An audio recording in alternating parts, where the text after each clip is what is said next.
हठ प्रदीपिका और हठ योग को एक दूसरे का अगर हम पर्यायवाची माने तो कोई अतिशयोक्ति नहीं होगी। हठ योग की कोई भी चर्चा बिना हठ प्रदीपिका के पूर्ण नहीं होती। यौगिक ग्रंथों में इसका स्थान अतुलनीय है। हठ योग के इस अनुपम ग्रंथ के रचयिता स्वामी स्वात्माराम हैं। स्वामी स्वात्माराम की गणना हठ योग के प्रसिद्ध आचार्यों में की जाती है। अत्यंत गूढ़ व केवल ऋषियों के योग्य समझने जाने वाले हठ योग के इस ज्ञान को सर्वसुलभ बनाने के लिए पूरा का पूरा श्रेय स्वामी स्वात्माराम जी को ही जाता है। इन्होंने अपनी अनमोल निधि के माध्यम से योग के उन सभी विषयों को योग साधकों के सामने सरल रूप में प्रस्तुत किया है जिनकी तत्कालीन व आधुनिक समाज को आवश्यकता थी। हठ प्रदीपिका के काल के विषय में अभी भी विद्वान एकमत नहीं है कि हठ प्रदीपिका जो ग्रंथ है ये 14वीं से 15वीं शताब्दी के मध्य काल में इसकी उत्पत्ति हुई। इसका को बताते हैं। हठ प्रदीपिका हठ योग साधना पद्धति का ग्रंथ है जिसके आदि प्रवक्ता जो उसके प्रवर्तक हैं वो भगवान शिव हैं। भगवान शिव को आदिनाथ भी कहा जाता है। आदिनाथ के कारण ही इसे नाथ योग या नाथ संप्रदाय का योग भी कहा जाता है। स्वामी स्वात्माराम स्वयं भी इसी नाथ परंपरा के अनुयायी थे। आज भी नाथ संप्रदाय भारत के सबसे बड़े संत संप्रदायों में से एक है। योग परंपरा के सभी सिद्धों और आचार्यों को नमस्कार करते हुए स्वामी स्वात्माराम द्वारा उनके प्रति कृतज्ञता प्रकट की गई है। अब हठ योग साधना का लक्ष्य बताया है। हमारे जीवन में प्रत्येक कार्य करने के पीछे कोई ना कोई लक्ष्य और उद्देश्य तो होते ही हैं। इसी कड़ी में हठ योग साधना के लक्ष्य को भी बताया है स्वामी स्वात्माराम जी ने। वे कहते हैं कि हठ योग साधना का उपदेश केवल राजयोग की प्राप्ति के लिए किया जा रहा है, अर्थात हठ योग साधना का लक्ष्य केवल राजयोग की ही प्राप्ति है। हठ योग व राजयोग एक ही सिक्के के दो पहलू हैं। जिस प्रकार एक तरफ से छपे हुए सिक्के का कोई मूल्य नहीं होता, ठीक उसी प्रकार अकेले हठ योग या राजयोग का भी कोई मूल्य नहीं है। यहाँ पर हठ योग साधना और राजयोग साध्य है, अर्थात हठ योग को राजयोग की प्राप्ति का माध्यम या साधन माना गया है। हठ योग साधना का पालन करके ही राजयोग को प्राप्त किया जा सकता है।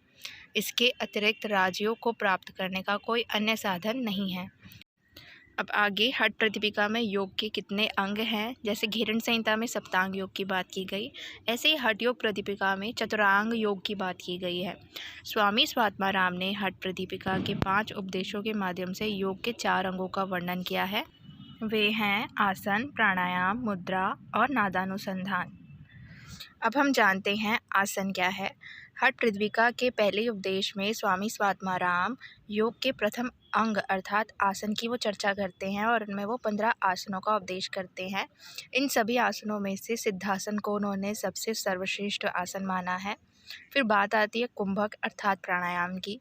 इसे दूसरे उपदेश में बताया है।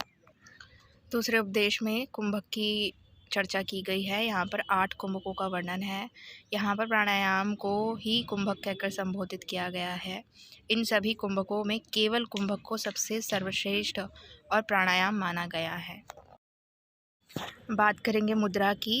इसे तीसरे उपदेश में बताया गया है मुद्रा के बारे में, और वहाँ पर कुल 10 मुद्राओं का वर्णन है और जिनमें खेचरी मुद्रा सबसे सर्वश्रेष्ठ मानी गई है। आसनों में सिद्धासन को, प्राणायाम में केवल कुंभक को और मुद्रा में खेचरी मुद्रा को। अब बात करेंगे हम नादानुसंधान की। योग के अंतिम अंग, ये योग का अंतिम अंग है हठ योग प्रदीपिका के अनुसार। योग का जो अंतिम अंग है वो नादानुसंधान है और इसका वर्णन हठ प्रदीपिका में 4थे अध्याय में किया गया है। नादानुसंधान की कुल 4 अवस्थाएं बताई गई हैं वहाँ पर अलग अलग, जिनमें साधक को अलग प्रकार के नाद सुनाई पड़ते हैं और उन सभी 4 अवस्थाओं में जो सबसे सर्वश्रेष्ठ उत्तम अवस्था मानी गई है वो निष्पत्ति अवस्था की मानी गई है और नादानुसंधान में निष्पत्ति अवस्था को श्रेष्ठ माना गया है। हठ प्रदीपिका में जितने भी आसन, मुद्रा, प्राणायाम और अवस्थाएं बताई हैं नादानुसंधान की, इन सभी को गुप्त रखने की बात की गई है। इन्हें गुप्त रखने का पीछे का कारण है वो ये है कि ये बहुत ही अत्यंत प्रभावी हैं और ये बहुत ही उत्कृष्ट साधना पद्धतियाँ हैं ये सभी। यदि हम सभी इनकी अभ्यासों की चर्चा सबके सामने करेंगे तो कई लोग तो मजाक उड़ाएंगे, उपहास करेंगे, इस पर व्यंग करेंगे। तो हमें जानकारी या उसी व्यक्ति को ये बताना चाहिए जो उस पात्रता के योग्य है। हम ऐसे ही किसी को नहीं बता सकते किसी भी अभ्यास को, क्योंकि व्यक्ति उसके मूल्य को नहीं जानता। तो स्वामी सात्माराम जी इसलिए ही कहते हैं कि उसी व्यक्ति को ये जानकारी देनी चाहिए जो इनकी उपयोगिता को अच्छी प्रकार से समझ सकता है। हठ प्रदीपिका के उपदेशों यानी कि अध्यायों का संक्षिप्त परिचय। यहाँ पे अध्याय को उपदेश के नाम से बताया गया है। तो प्रथम उपदेश जो पहला अध्याय है वो ये कहता है कि जिसमें स्वामी स्वात्माराम ने सर्वप्रथम आदिनाथ शिव व उनके बाद के सभी योगियों को नमन करते हुए हठ योग विद्या का उपदेश प्रारंभ किया है, जिनमें से कुछ नाम निम्नलिखित हैं। गुरु मत्स्येंद्रनाथ, शाबरनाथ, आनंद भैरवनाथ, चौरंगीनाथ, मीननाथ, गुरु गोरक्षकनाथ, चरपटीनाथ आदि। अब आगे स्वामी स्वात्माराम जी साधना के लिए उपयुक्त स्थान की बात करते हैं। वो कहते हैं कि योग साधना आरंभ करने से पहले योगी को एक उपयुक्त स्थान और देश का सुनिश्चित कर लेना चाहिए। योग साधना के स्थान को यहाँ पर कुटिया कहा गया है या मठिका कहा गया, मठ कहा गया है।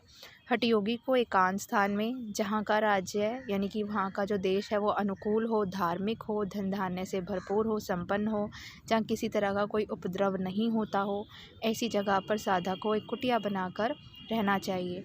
आगे उस कुटिया के बारे में बताया है और विस्तृत कि उस कुटिया के चारों तरफ 4 हाथ प्रमाण मतलब लगभग 25 फीट तक पत्थर, अग्नि व पानी आदि नहीं होना चाहिए।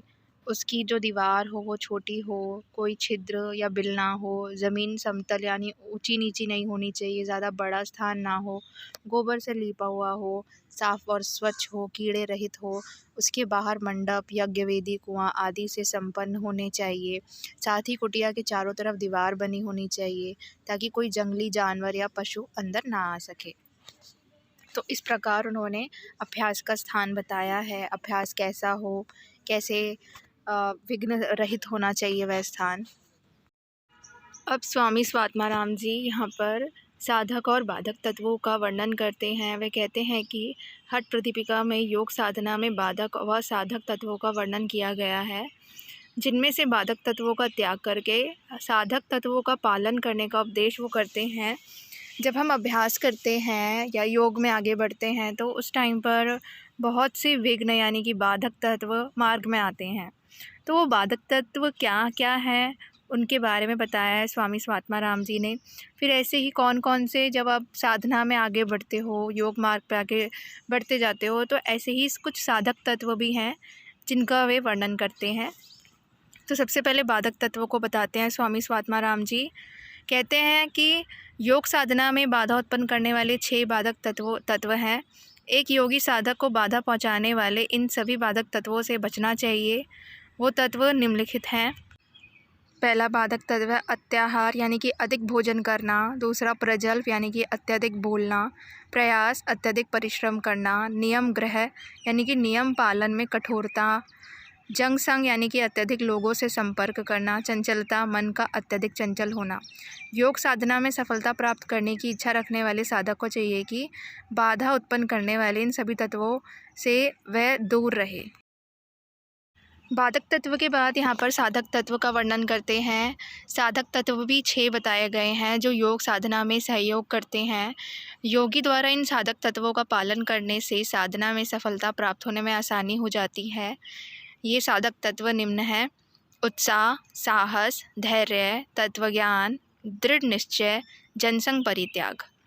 साधक तत्वों के पालन से साधना में सिद्धि प्राप्त होने में सहायता मिलती है। इसलिए ग्रंथकार कहते हैं कि साधना काल में योगी को इन सभी साधक तत्वों का पालन करना चाहिए। इनका पालन करने से साधना में मजबूती आती है। अब इसके बाद यम और नियम का वर्णन किया गया है। हठ प्रदीपिका में 10 प्रकार के यम व 10 प्रकार के नियमों का वर्णन किया गया है, जो इस प्रकार हैं। 10 यम जो हैं वो हैं अहिंसा, सत्य, अस्त्य, ब्रह्मचर्य, क्षमा, धृति, दया, आर्जव, मिताहार और शौच। तो ये 10 यम हैं। अब हम नियम को जानेंगे। यहाँ पर 10 नियम हैं: तप, संतोष, आस्तिक्यम, दान, ईश्वर पूजन, सिद्धांत श्रवण, लज्जा, मति, तप और हवन। तो ये 10 नियमों का वर्णन है हठ प्रदीपिका में। अब बात आती है आसनों की। आसन बताए हैं हठ प्रतिपिका में कुल 15, और ये पहला स्थान है। आसन को पहले स्थान में रखा गया 4 अंगों में। सबसे पहला आसन है स्वस्तिक आसन, गोमुखासन, वीरासन, कूर्मासन, कुक्कुटासन, उत्तान कूर्मासन, धनुरासन, मस्तेंद्रासन, पश्चिमोत्तानासन, मयूरासन, शवासन, सिद्धासन, पद्मासन, सिंहासन और भद्रासन। तो कुल यहाँ श्रेष्ठ आसन की बात की गई है। तो आसनों में सिद्धासन, पद्मासन, सिंहासन और भद्रासन को 4 प्रमुख आसनों की श्रेणी में रखा गया है, और इन 4 आसनों में से भी जो श्रेष्ठ आसन है वह सिद्धासन कहलाया है। आगे स्वामी स्वात्माराम जी ने हठ योग प्रतिपिका के प्रथम अध्याय में ही आहार की महत्व को समझाते हुए उन्होंने आहार को कई भागों में बांटा है। मिताहार योगियों का आहार, अपथ्य वर्जित आहार योगियों के लिए वर्जित आहार, पथ्य या हितकार आहार योगी के ग्रहण करने योग्य आहार। इस प्रकार ये 3 प्रकार के आहार उन्होंने हठ प्रतिपिका में बताए हैं। अब आगे द्वितीय अध्याय में स्वामी स्वात्माराम ने प्राणायाम और षटक्रम की चर्चा की है, और प्राणायाम से भी पूर्व उन्होंने नाड़ी शोधन के बारे में बताया है। वे कहते हैं कि सबसे पहले साधक को अपनी नाड़ियों के जमे मल को दूर करने के लिए नाड़ी शोधन प्राणायाम करना चाहिए, तभी वह प्राणायाम करने के योग्य होता है, अन्यथा नहीं। आगे स्वामी स्वात्माराम जी षटक्रम के बारे में बताते हैं कि वो उसका वर्णन करते हुए कहते हैं कि जिस साधक के शरीर में चर्बी व कफ ज़्यादा बढ़ा हुआ है, उन सभी को प्राणायाम से पूर्व षटकर्मों का अभ्यास करना चाहिए।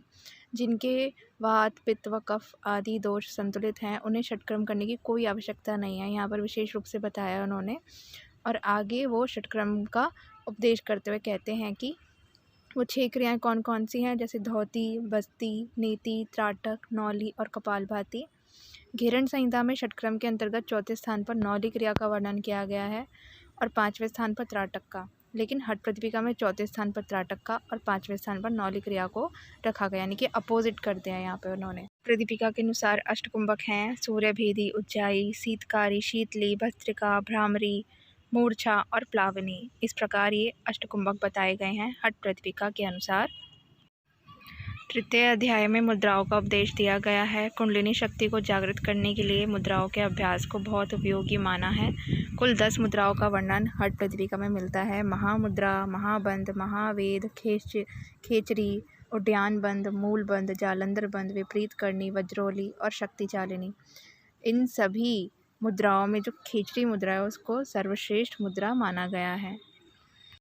हठ प्रतिपिका के 4थे अध्याय में नादानुसंधान की चर्चा की गई है। हठ प्रतिपिका में नादानुसंधान को योग का अंतिम अंग माना गया है। इसकी 4 अवस्थाएं होती हैं: आरंभ अवस्था, घट अवस्था, परिचय अवस्था और निष्पत्ति अवस्था। इन सभी अवस्थाओं में योगी की क्या अवस्था अथवा कैसे लक्षण होते हैं उन सभी का विस्तार से वर्णन किया गया है। इसी अध्याय में समाधि अथवा योग की विभिन्न परिभाषाओं का भी मुख्य रूप से वर्णन किया गया है। साथ ही समाधि के 16 पर्यायवाची शब्दों को भी प्रमुखता से बताया गया है। शरीर में स्थित 72,000 नाड़ियों का वर्णन भी यहीं पर किया गया है। इन सभी नाड़ियों में से सुषुम्ना नाड़ी को प्रमुख मानते हुए अन्य सभी को निरर्थक अर्थात विशेष उपयोगी नहीं माना है। इसी अध्याय में लय योग के लक्षणों को भी बताया गया है। हठ प्रतिपिका का सबसे छोटा अध्याय है ये, और इसमें यौगिक चिकित्सा का वर्णन है।